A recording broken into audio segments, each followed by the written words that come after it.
Yes, तो हम लोग बात कर चुके हैं एलिमेंट्री कैनाल को लेकर, उसकी जो एनाटॉमी थी वो पढ़ ली है। अब एक हिस्सा रह जाता है कि उनका टिश्यू कैसा होता है, कैसे, क्या खाली हम लोकेशन को जाने कि स्टमक कहाँ है, स्मॉल इंटेस्टाइन है या स्मॉल इंटेस्टाइन या स्टमक या लार्ज इंटेस्टाइन, इसोफेगस, इनमें टिश्यू लेवल पर भी कोई डिफरेंस होता है। तो उसके लिए हमने एक हेडिंग डाली है। आपके टेक्स्ट बुक में तो पूरी एक ही कॉमन हेडिंग है, एलिमेंट्री कैनाल, लेकिन मैं आपको छोटे छोटे टुकड़ों में पढ़ा रहा हूँ ताकि आप डिफ्रेंशिएट कर पाएँ कि कब कौन सा पार्ट आप पढ़ रहे हैं और कब कौन सा ख़त्म हो रहा है। तो मैंने एक छोटा सा मॉडल लेकर ऐसे करना शुरू किया है। एलिमेंट्री कैनाल देखें तो मोर और लेस है तो ऐसे ही ना, ट्यूब लाइक स्ट्रक्चर। हाँ, ये अलग बात है, कहीं पर वो थोड़ी नैरो हो गई है, कहीं ब्रॉड हो गई है, कहीं जे शेप हो गई, ड्यूटनम में सी शेप हो गई है, ऐसे नाम बदलते रहे हैं वो ऐसे ही। तो हमने करना क्या है, जो डायग्राम आपके टेक्स्ट बुक में दिया हुआ है, इसी चैप्टर में, जिस चैप्टर में हम थे, तो उस चैप्टर का ये चौथा डायग्राम होगा। खैर, तो उसमें क्या किया गया, एलिमेंट्री कैनाल ऐसे बनी थी, लेकिन हमने इसका टीएस काटा और टीएस हमने यूं किया पहले और यूं काट के दिखाया। तो जब यूं काट के देखेंगे तो बीचों बीच में हमें ल्यूमेन दिखाई देगा और ये इसकी वॉल होगी। लेकिन अब हमें ल्यूमेन इतना बड़ा लेकर हम क्या करेंगे, हमें तो इसकी वॉल के लेयर्स पढ़नी भी, कैसा टिश्यू है। तो हमने यही डायग्राम थोड़ा फ्रेम किया है आपके किताब से, क्योंकि आपकी किताब में तो बिल्कुल सिंप्लीफाइड वर्जन है। उस डायग्राम को देख के लग रहा है क्लास 4th या 6th के बच्चे को हम पढ़ा रहे हैं, इतना सिंप्लीफाइड वर्जन है।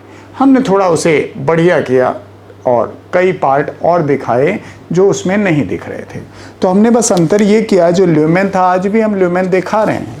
ये देखें, ये ल्यूमेन यहाँ पर बना हुआ है, लेकिन अंतर ये है कि जो गट वॉल का जो टिश्यू था, इस वॉल में हमारे पास जितनी लेयर्स थी वो लेयर हमने दिखानी शुरू की। तो लेयर की मोटाई बढ़ा दी, ल्यूमेन जो था वो हमने नैरो कर दिया। तो हम लोग अब यही पढ़ेंगे, हिस्टोलॉजी ऑफ गट वॉल। तो मैं इसको थोड़ा समझाना चाहूँगा, इसलिए आप पूरी तरह से बोर्ड की तरफ मुखातिब रहें ताकि लाइन को समझ सकें। जैसे हम इसकी वॉल को देखें तो वॉल में कई सारी लेयर्स होती हैं। फिलहाल मेरे पास 2 ही पन्ने थे, लेकिन इसमें कई सारी लेयर्स हैं। तो उन्हीं लेयर्स को हम आपको शो करें तो हमारे पास टिपिकली देखा जाए तो 4 लेयर्स पाई जाती हैं। हमने कोशिश की थी कि अलग अलग पेन से बने। तो सबसे पहली लेयर है इस जगह पे, and this is the serosa number 1, first layer. आप देखें तो हमने कुछ रेड पेन से इसे बना रखा है। दूसरा वाला पार्ट हमने येलो पेन से बना रखा है, जो दूसरी लेयर है, and that is a muscular layer, जाहिर है मसल्स की बनी होती होगी।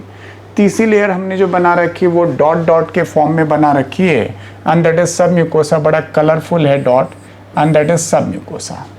और जो चौथी लेयर है वो यहाँ से लेकर यहाँ तक है, ये दिस पार्ट से लेकर दिस पार्ट तक, ये सब मिला करके हमारी 4th लेयर है, जिसको हम देखते हैं कई पार्ट बने हुए हैं, 4 लेयर हैं। यानी टिपिकली बात की जाए तो हम कह सकते हैं कि हमारे पास gut wall is typically made up of 4 layer. सबसे बाहर की तरफ जो है वो सिरोसा है, बाहर से अंदर चल रहे हैं तो फिर एक मस्कुलरिस लेयर है, फिर सब म्यूकोसा और म्यूकोसा। यही बात मैं आपको अपने मॉडल में फिर से शुरू कर रहा हूँ दिखाना। तो जैसे ये हमारे पास फिर से वही मॉडल आ गया, आप ऐसे देखें। अब हम इसी के ऊपर अपनी हैंकी लपेट दे रहे हैं। ये जो मॉडल लिया था इसके ऊपर मैं अपनी हैंकी लपेट दे रहा हूँ, ऐसे लाइक दिस। हैंकी इसलिए कह रहा हूँ कि हैंकी को आप सिरोसा समझेंगे, लाइक दिस। तो आप कह सकते हैं सिरोसा यानी hanky is the outer most layer. अगर मैं इसे निकाल दूँ, इस सिरोसा वाले हिस्से को यहाँ से निकाल दूँ, तब हमें दूसरी लेयर सबसे बाहर की तरफ दिखाई देगी। तो यही बात यहाँ भी कहना चाहते हैं, सिरोसा सबसे बाहर की लेयर है, दिस वन। तो आप कहोगे इसमें कौन सी बड़ी बात है, सो सिंपल। यस, बिल्कुल सिंपल। ज़रा इस टिश्यू को समझ लीजिए कि सिरोसा में है क्या। सिरोसा इज़ नथिंग बट से इपिथेलियम, लेकिन ऐसी इपिथेलियम है जिसकी ऑरिजिन मीजोडर्मल है, तो आपको मीजोथीलियम कहना चाहिए, मीजोथीलियम।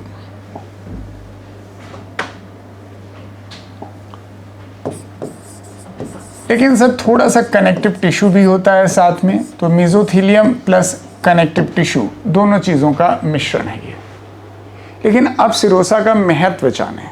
एक्चुअली हमारे शरीर में बॉडी पार्ट्स एक जगह जहाँ पर हैं वो फिक्स हैं। आप कहते हो हमारा स्टमक यहीं पर है, हम सर के बल खड़े हों या पेट के बल लेटे हों या पीठ के बल हों, लेकिन कहते हैं भाई स्टमक तो सिर्फ यहीं पर है ना। तो ऐसा कैसे हो सकता है? तो वो सिरोसा की वजह से है।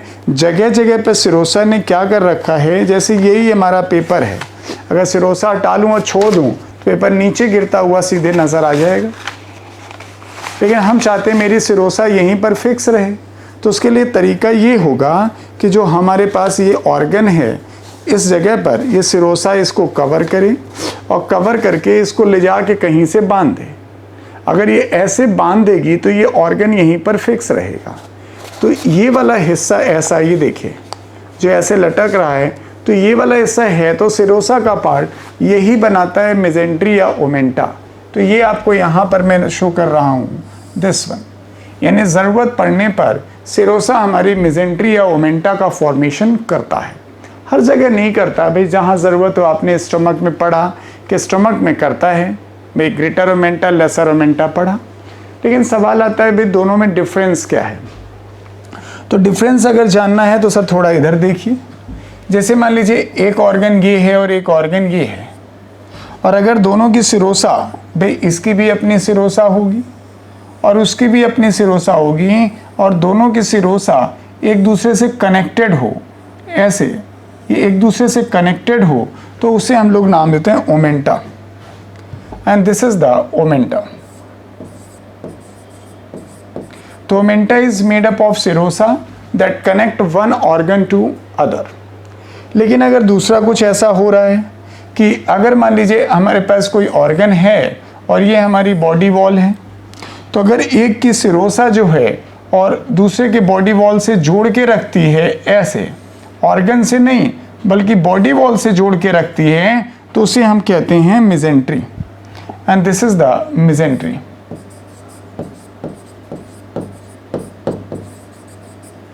दिस, तो यही एक डिफरेंस है, और कोई डिफरेंस नहीं है। स्ट्रक्चर को लेकर कोई डिफरेंस नहीं है, खाली उसकी पोजीशन को है कि मेजेंट्री हो या omenta, both is formed by the serosa. Omenta connect one organ to other, जैसा आपने स्टमक में देखा, और मेजेंट्री जो होगी वो ऑर्गन को एब्डोमिनल वॉल से जोड़ेगी। जाहिर है एब्डोमिनल वॉल में जो हमारी डॉर्सल वॉल है ये सबसे ज़्यादा मजबूत नज़र आती है, इसलिए ज़्यादातर ऑर्गन जब मेजेंट्री बनाते हैं तो इसी हिस्से से जुड़ते हैं। इसलिए आप अक्सर मेजेंट्री के साथ डॉर्सल मेजेंट्री पढ़ा करेंगे। अब मैंने सिरोसा हटा दिया। जैसे हम सिरोसा हटाएंगे तो हमें जो सबसे पहली जो लेयर नज़र आती है, and that is a muscular layer. अब मस्कुलर लेयर आप डायग्राम में देखें तो दो जगह नज़र आ रही है। एक अंदर भी बनी होगी ब्लू पेन से, वहाँ तक अगर आप पहुँच पाएँ तो देखिए, नहीं तो वेट करिएगा भाई, जब पहुँचिएगा। ये है तो मेन लेयर यही है, हमारी जो मस्कुलर लेयर है यहाँ दिखाई दे रही है। And this is the made up of smooth muscle, and this is the smooth muscles, यानी इनवॉलेंट्री मसल्स हैं। दो लेयर्स हैं, एक कहलाती है बाहर वाली जो लेयर दिखाई देती है उसे लिखा है एलएमएल। जगह नहीं है इस वजह से हमने शॉर्ट में लिखा है। कान आपके पास है, आवाज़ सुनिए साफ। लॉन्गिट्यूडनल मस्कुलर लेयर, भाई लंबाई में होगी इससे लॉन्गिट्यूडनल। जो अंदर की तरफ लेयर है वो सर्कुलर मसल लेयर है, सीएमएल।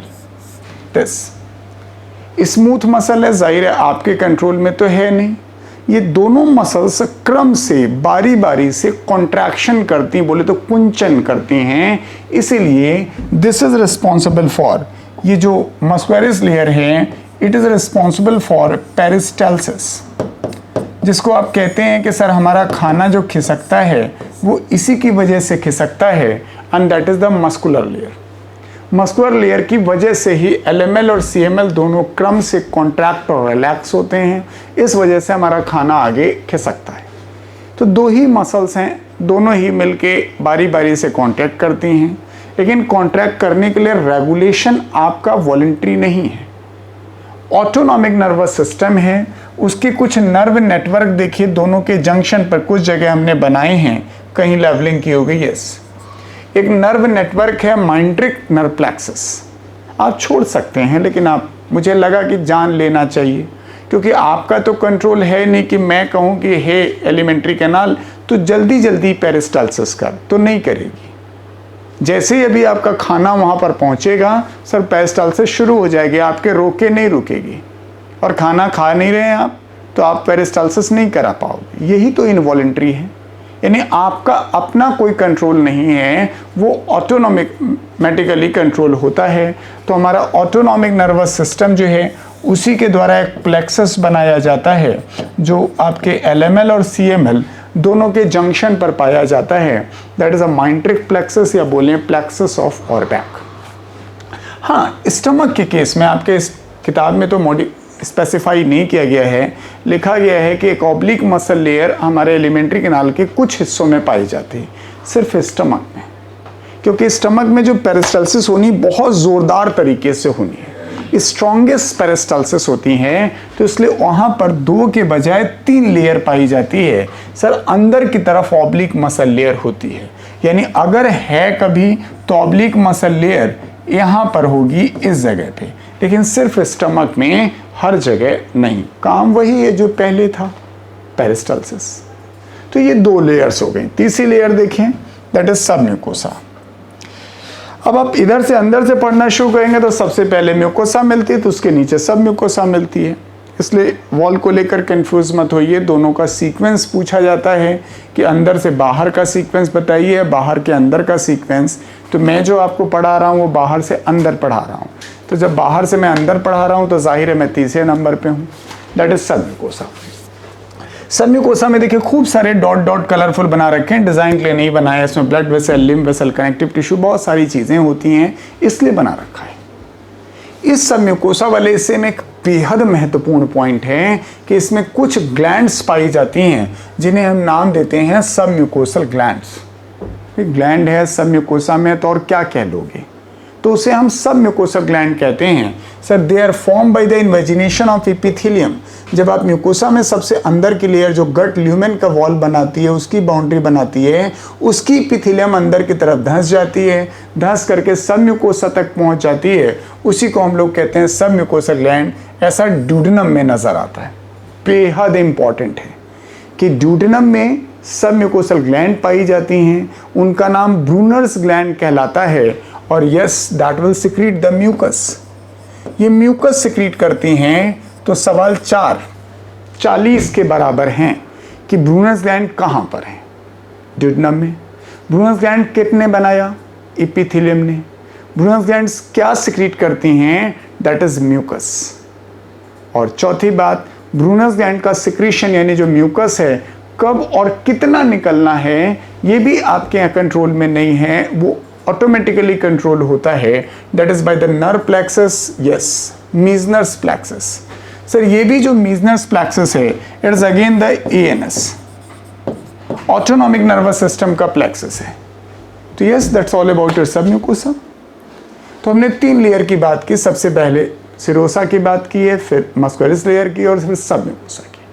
अब चौथा पॉइंट आता है, fourth inner most layer, that's mucosa.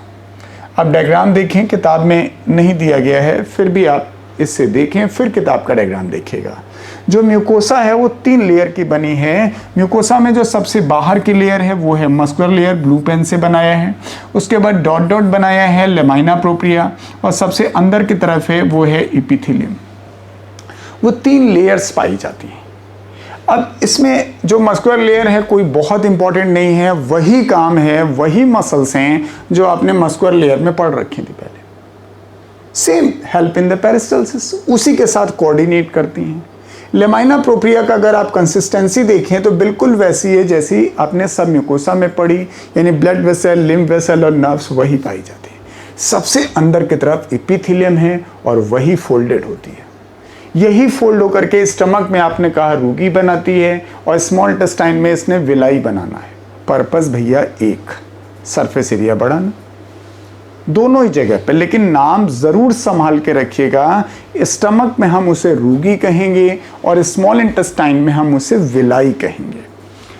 Sir अभी आगे विलाई भी बताते हैं, लेकिन यही एपिथेलियम देखिए जगह जगह ऐसे धंसा हुआ है। अभी आपने देखा सब म्यूकोसल ग्लैंड बनाती है, लेकिन कहीं कहीं पर ये सिर्फ म्यूकोसल ग्लैंड बनाती है। इन्वेजिनेशन जो है वो सिर्फ और सिर्फ लमाइना प्रोप्रिया वाले हिस्से में ही होगा और वो कहलाएगी मुकोसल ग्लैंड। स्टमक के केस में वो गैस्ट्रिक ग्लैंड है, स्मॉल इंटेस्टाइन के केस में वो क्रिप्ट ऑफ लाइबर कोहने है।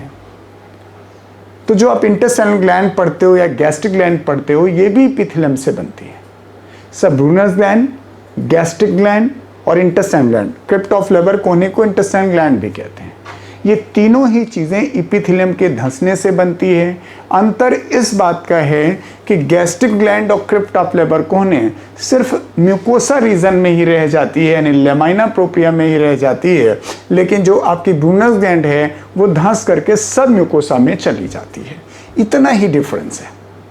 फिर रही आपके पास यहाँ पर जो एपिथेलियम की सेल्स हैं। सर स्मॉल इंटेस्टाइन में आपने इसी में पढ़ा कि माइक्रोविलाई पाए जाते हैं, ब्रश बॉर्डर एपिथेलियम है ताकि सरफेस एरिया बढ़ा सके। तो ये 4 लेयर्स हैं, लेकिन अभी बीच में हमारे पास विलाई का जिक्र हुआ तो वो भी मैं दिखा दूं। स्मॉल इंटेस्टाइन का ये कैरेक्टरिस्टिक फीचर है, ये लार्ज इंटेस्टाइन में नहीं है। तो ऐसे ही फिंगर लाइक प्रोजेक्शंस ऐसे पाए गए तो हमने इनका सेक्शन काट दिया है। तो 2 विलाई दिखाए हैं, दोनों का सेक्शन काट दिया है। किसी विलाई के अंदर देखेंगे देयर इज ए कैपिलरीज का पूरा नेटवर्क है, यानी आर्टरी ब्लड लेकर आती है और वेन लेके चली जाती है। सर इसका पर्पस सिर्फ ये है कि जो ये एब्जॉर्प्शन करेंगे, जो खाना यहाँ पर है डाइजेस्टेड फूड है, उस डाइजेस्टेड फूड का एब्जॉर्प्शन इसमें करेंगे। वो डाइजेस्टेड फूड एब्जॉर्ब होके इन्हीं कैपिलरीज में आता है और इन्हीं कैपिलरीज के माध्यम से ये सर यहाँ से होता हुआ सर ये आगे चला जाएगा and that goes to the liver. यही आगे चल के हिपैटिक पोर्टल वेन के नाम से जानी जाएगी and this one will form the hepatic portal vein. हम आपको सर्कुलेशन में इस वेन के बारे में बता पाएंगे, लेकिन अभी हम आपको जानकारी ये सिर्फ दे रहे हैं कि जो स्मॉल इंटेस्टाइन में हम खाना डाइजेस्ट करके एब्जॉर्ब करते हैं वो सबसे पहले लिवर के पास जाती है। वो लिवर तय करता है कि सर उस भोजन का क्या करना है, संचय करना है, स्टोरेज करना है या फिर हम उसे आगे पास करें।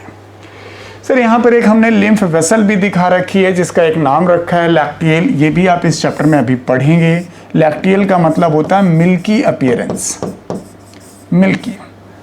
तो इस वाली जगह पर फैट का एब्जॉर्प्शन होता है। जब आप फैट का डाइजेशन एब्जॉर्प्शन पढ़ेंगे देन यू विल सी कि सर इनका एब्जॉर्प्शन जो है वो हमने इसी वाले हिस्से में करना है।